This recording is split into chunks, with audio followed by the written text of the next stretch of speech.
Hello बच्चों, let's read the question. The question says, what would happen if oxygen availability to activated sludge flock is reduced? So question में हमसे बोल रहा है अगर जो हमारा activated sludge flocks में ऑक्सीजन हमारी रिड्यूस हो जाए या ऑक्सीजन की अवेलेबिलिटी कम हो जाए तो क्या होएगा हमारे फ्लॉक को. सो here, the options are A. It will slow down the rate of degradation of organic matter. B. The center of flocks will become anoxic, which would cause death of the bacteria and eventually breakage of the flocks. C. Flocks would increase in size such as anaerobic bacteria would grow around the flocks. D. Protozoa would grow in a large number. So here, key concept is sewage treatment. Sewage treatment. सो ये जो हमारा activated sludge process है that is activated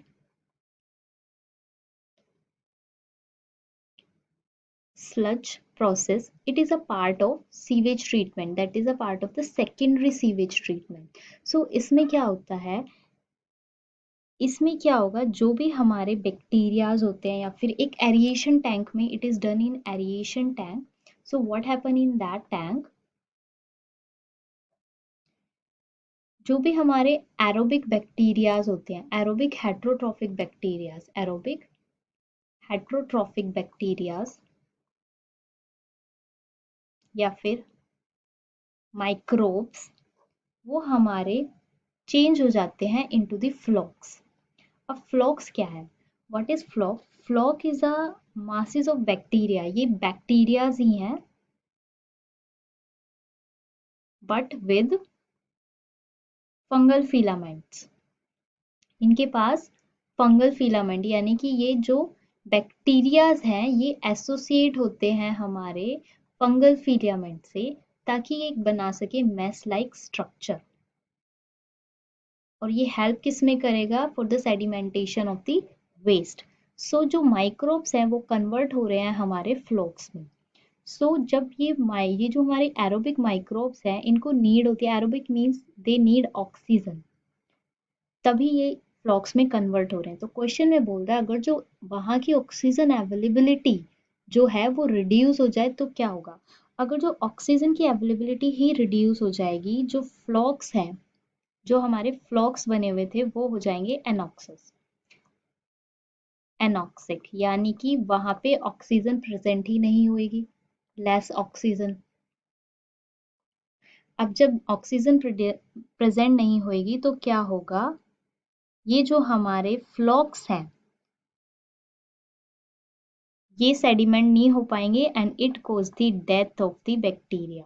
death of bacteria, यहाँ पे हमारे जो bacteria बन रहे थे वो यहाँ पे किल हो जाएंगे, क्योंकि यहाँ पे जो है हमारी ऑक्सीजन की अवेलेबिलिटी ही नहीं है. जब हमारे बैक्टीरिया किल हो जाएंगे तो जो हमारे फ्लॉक्स बन रहे थे उसमें भी ब्रेक आ जाएगा, तो they will also not form.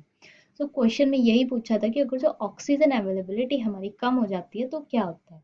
जो हमारा एरिएशन टैंक में जो भी हमारा एक्टिवेटेड स्लज प्रोसेस हो रहा है एरिएशन टैंक में, इसमें क्या हो रहा था, हमारे एरोबिक बैक्टीरिया प्रेजेंट थे. एरोबिक मतलब जो ऑक्सीजन की प्रेजेंस में होते हैं वो बना रहे थे, फ्लॉक्स में वो कन्वर्ट हो रहे थे. फ्लॉक्स क्या थे, हमारे बैक्टीरिया थे जो कि associated with a fungal filament, और वो एक मैश लाइक स्ट्रक्चर बना रहे थे. ठीक है, इनका फंक्शन क्या होता है, ये मोस्ट ऑफ द ऑर्गेनिक जो मैटर होता है, जो भी हमारा वेस्ट होता है उसको ये कंज्यूम करेंगे. ठीक है, कंज्यूम करके सेटल डाउन हो जाते हैं. ठीक है, फिर उसके बाद क्या हुआ, उन्होंने बोला ऑक्सीजन अब वहां पे एब्सेंस है. जब ऑक्सीजन ही नहीं होगा तो फ्लॉक्स है वो एनॉक्सिस हो जाएंगे. एनॉक्सिस हो गए मतलब ऑक्सीजन इनके पास नहीं है, यहाँ पे ऑक्सीजन जो है पानी के अंदर वो डिक्रीज हो गई है.